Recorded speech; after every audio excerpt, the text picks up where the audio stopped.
In 1955, Rosa Parks refused to give up her seat on a Montgomery, Alabama bus to a white man. Parks stayed put, even though local laws ordered blacks to sit at the back. She was arrested.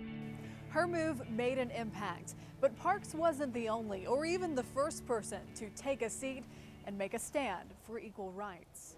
Well, I took a little trip on a Greyhound bus. In 1944, a woman was arrested in Virginia for refusing to give up her seat on a Greyhound bus. The U.S. Supreme Court later ruled segregation on interstate travel was unconstitutional. But in most of the Deep South, that ruling was ignored. Freedom coming and it won't be long. In 1961, a group of both whites and blacks decided to test that ruling and ride buses from Washington, D.C. to New Orleans. In Anniston and Birmingham, Alabama, the riders were met with violence. The Freedom Riders were beaten, the buses burned and bombed.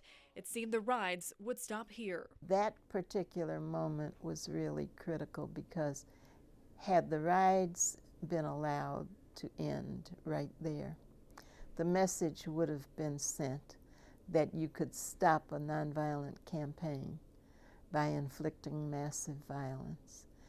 And had that message been sent, there would have been many, many people killed. DIANE Nash was a college student living in Nashville, Tennessee. She was active in the freedom fight there, leading sit-ins and helping to desegregate lunch counters in the city. If you could think of had we waited for elected officials to desegregate lunch counters and get the right to vote and desegregate buses in the 60s, we might still be waiting. The soft-spoken Nash made her voice loud and clear. Segregation had to end. We knew that. We knew segregation had been in place for 100 years, and we were trying to end it. What we didn't know was whether nonviolence would work or not. Well, nonviolence made sense because if you add violence to violence, you just get more violence. There were many reasons for being nonviolent. One is that we wanted people to understand that we really loved and cared about and respected them. It was segregation and their actions that we would not tolerate. Nash decided the freedom rides must go on. She recruited riders to continue the mission from Birmingham to Jackson, Mississippi. Riders who knew their lives were on the line. People understood that it was very likely that they would be killed after all that violence that had taken place in Alabama. It was just really clear how dangerous it was. But I think that black people at that time had really had it with segregation. And the choice was to do what you had to do to end segregation or to tolerate it further. And it was so humiliating and so degrading that people just decided that was enough. If you don't believe, get up into hell. Nash now travels the country speaking about her role during the movement. This champion of civil rights tells us the fight for freedom isn't over. Now we have, as a nation, we have a number of different issues. Racism still is alive and well. A lot of people sacrificed a great deal for us to have the advantages and the freedoms that we have. And it's not really right for our generation just to drop the ball. And we owe it to future generations to make this the best society that we can. Segregation there.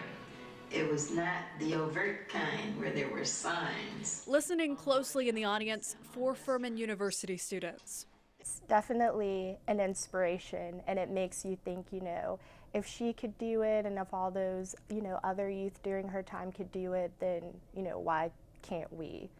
We sat down with the young African-American students to get their thoughts after hearing about Nash's struggles. She was their age when she took a stand. she said that she felt a sort of outrage, a moral outrage, and that's what spurred her to action.